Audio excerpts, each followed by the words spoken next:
I have right here the microinverter from DEA. I've already shown it to you on my channel in a previous video. The balcony energy storage system from DEA. This is in a way a similar item, because the energy storage system consists of two parts, the microinverter plus the battery, and here it's just the microinverter, so you can't store the energy. All the energy from the solar panels is sent directly to the grid. With a battery, you could store the energy and then release it. The power you want, at the speed you want. In this case, you can only send all the power from the solar panels directly to the grid. And if you don't send the power, you just lose it forever. So it has fewer functions than the energy storage system.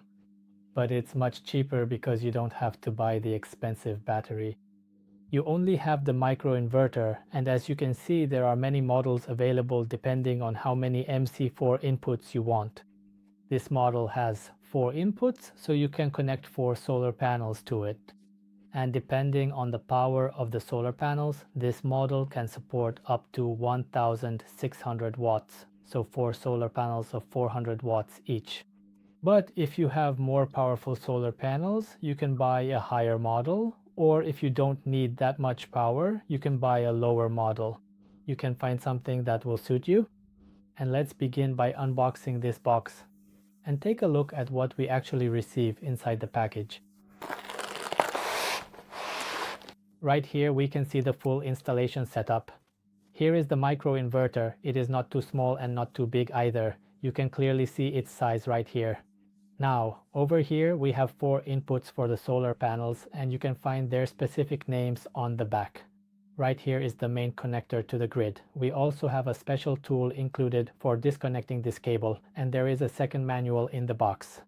This one is in English, this one is probably in German, and there is important information. We don't receive the grid cable. I have this balcony energy storage system, so the grid cable from this device should probably be the same as for this one. So I will make it work. But if you are buying only this device, you have to additionally buy this grid cable to be able to connect this device to the grid. At the back we have the specifications. Maximum input voltage is 60 volts DC, MPPT between 25 and 55 volts DC voltage. Maximum current is 4 times 15 amps. Maximum short circuit input current is 4 times 22.5 amps. Output is 230 volts. Output is 7 amps. Maximum output apparent power is 1600 volt amps. Output power is 1600. In this model, other models have different output power and frequency. Operating temperatures range from -40 to +65 degrees Celsius. Protective Class 1, IP67, overvoltage Category 3 for AC and 2 for DC. Inverter topology is isolated with a maximum of 4 units per branch. The standard name of this model, its serial number, the Wi-Fi network name and password, and other additional information. So this is what the microinverter from Deye looks like. And now let's test it. I will test it in 2 ways. First, the first dedicated method I want to try. I will connect solar panels to it, and we'll see if it successfully outputs electrical power to the house. And the second important thing I want to test is whether I can use it to effectively draw and utilize energy from a portable energy storage unit. Because some energy storage units have the option to output power through MC4 connectors, and I want to try using energy storage from different companies. We'll investigate and see if it can output its generated power to this device's MC4 ports, and if it will be able to export that power back to the grid. So let's test it. It is currently connected directly to this energy storage unit. Right here you can clearly see almost 700 or even almost 800 watts of power output. And right here on the AC side you can also see the steady output, all of which is connected through this specific microinverter. So even without solar panels, it is also possible to use it. Right now it is simply discharging this energy, storage, and sending the energy to the grid. I've checked that the plug is the same as the one used in the balcony ESS. So I plugged it in and confirmed that the device is working. I checked on the official website that you can choose whether you want to buy just the device itself or the device with a cable. The option with the cable was unavailable for purchase when I received it, but I just bought the cable separately from a different retailer. It has the exact same plug as the energy storage system has, and it is fully compatible with this specific type of plug. So now I have a specialized connection cable for this device, and I've already thoroughly tested its performance with a portable storage system that has the option to output power to the grid using microinverters. And with this device, it was fully compatible and functional. It was discharging this energy storage, and through this microinverter, it was successfully feeding the generated power to the grid. Because for it doesn't matter whether they are solar panels or something is simulating solar panels at the input.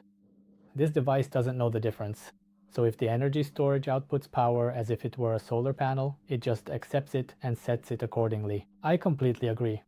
But now, let's take the next step and connect it to actual solar panels to see the real-world results and see how it all works. The microinverter is now fully connected and we have 3 solar panels attached to it. So let's wait for a moment and see what the total energy production will look like shortly. To the south, there is a nearby roof, so at first, each individual solar panel is shaded. But later, one by one, they become fully exposed to the direct sunlight. We should see on the power graph a clear delay demonstrating that they won't all produce the same amount of power at the same time. This is because some of them will still be in the shade while others will already be fully in the sun. And here I have data from the microinverter. I've connected my microinverter to Home Assistant and prepared a graph for 3 days. The first day was actually very cloudy, so the graph does not look very good at all. The second day was better. There were some clouds, but overall there was a lot of sun. And here you can clearly see that at the beginning, all 3 solar panels were in the shade, and later all 3 solar panels were in the sun. But here was a transition point where first the yellow one was fully in the sun while the others still had some shadow on them.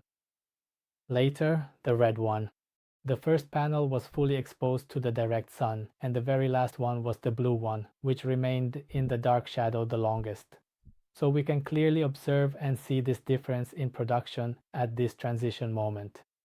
And the third day was even better. There were only a few clouds. And here we can also clearly see this transition moment between all 3 solar panels being in shadow and all 3 solar panels being fully in the sun. Additionally, I can also see this information in Solarman. Solarman is the default cloud service that works with these solar panels. It can collect and display all the data for you. But if you want to work entirely offline, you can also gather and collect your data using Home Assistant. This way, you are independent from the cloud and can collect a very large and detailed amount of data about the production. And also, you have various configuration options available, so you can conveniently adjust all of the parameters offline directly through Home Assistant. But if you don't want to use Home Assistant, you can monitor all of your system's data in Solarman and control this microinverter using the Solarman mobile app. So the microinverter is working perfectly. It is generating energy. And that's all for today. Like, subscribe, and have a good night.